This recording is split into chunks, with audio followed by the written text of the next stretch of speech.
पुणे जिल्हा परिषदेसमोर प्रहार अपंग क्रांती संघटनेच्या वतीने आंदोलन करण्यात आले। विविध मागण्यांसाठी दिव्यांग बांधवांनी रस्ता अडवत आंदोलन केलं। जिल्हा परिषदेच्या दिव्यांग विभागातील रिक्त पदं तात्काळ भरण्यासह विविध मागण्या करण्यात आल्या आहेत। राष्ट्रवादीचे नेते बाबा सिद्दीकींना लीलावती रुग्णालयात दाखल केले गेले।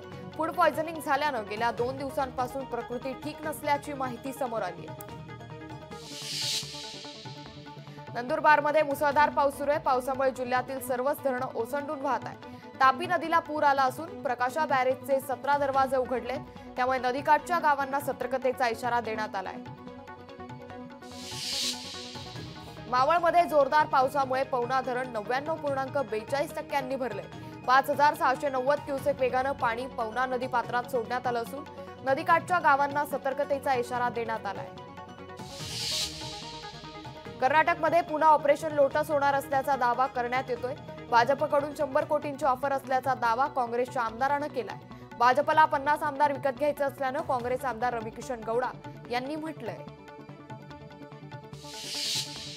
पालघरच्या जिल्हा परिषद शाळांमध्ये शिक्षकांच्या अपुऱ्या संख्येविरोधात पालक आक्रमक झाले।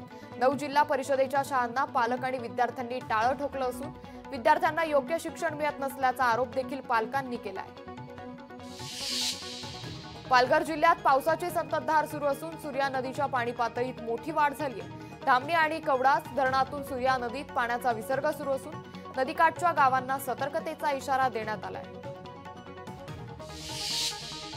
बारामती शहरात पवार कुटुंबाच्या बॅनरची चर्चा सर्वत्र रंगली आहे। संपूर्ण पवार कुटुंब एकाच बॅनरवर झळकले।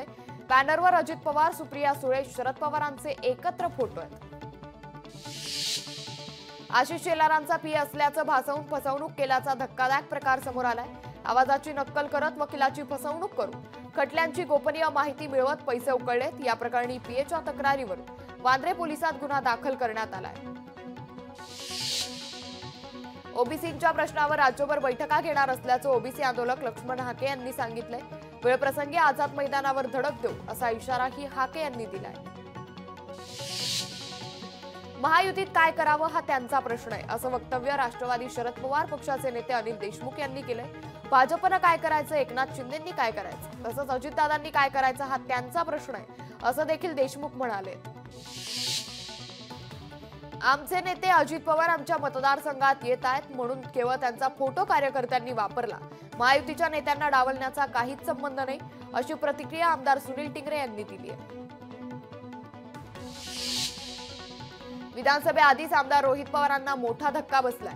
राष्ट्रवादी शरद पवार पक्षाचे विधानसभा प्रमुख मधुकर राळेभात यांनी आमदार रोहित पवार यांच्यावर गंभीर आरोप करत पक्षाला रामराम ठोकलाय। महायुतीमध्ये आमच्या पक्षावर अन्याय होतोय असं विधान रामदास आठवले यांनी केलंय। विधानसभा निवडणुकीमध्ये आमच्या पक्षाला 12 जागा मिळाल्या पाहिजे, तसंच सत्ता मिळाल्यावर मंत्रिपद मिळालं पाहिजे अशी मागणी केंद्रीय सामाजिक न्याय राज्यमंत्री रामदास आठवले यांनी केली आहे। दुर्बलांची 1000 घरं हडप करणारे नवी मुंबईतील विकासक लवकरच अडचणीत येणार आहे। राखीव घरांवर कोणत्या विकासकानं डल्ला मारला त्याचा अहवालच नगर विकास सचिव असीम गुप्ता यांनी मागवलाय। आमदार बच्चू कडू यांनी असीम गुप्ता यांच्यासोबत बैठक घेऊन दोषींवर कारवाई करण्याची मागणी केली आहे। प्रकाश आंबेडकर यांनी पेसा पदभरती आंदोलकांची भेट घेतली। पेसा भरतीच्या मागणीसाठी नाशिकमध्ये गेल्या 4 दिवसांपासून आदिवासी विकास आयुक्तालयाबाहेर जेपी गावित यांचं उपोषण सुरू आहे। लोकशाही मराठी ऐका, पहा, जागरूक रहा।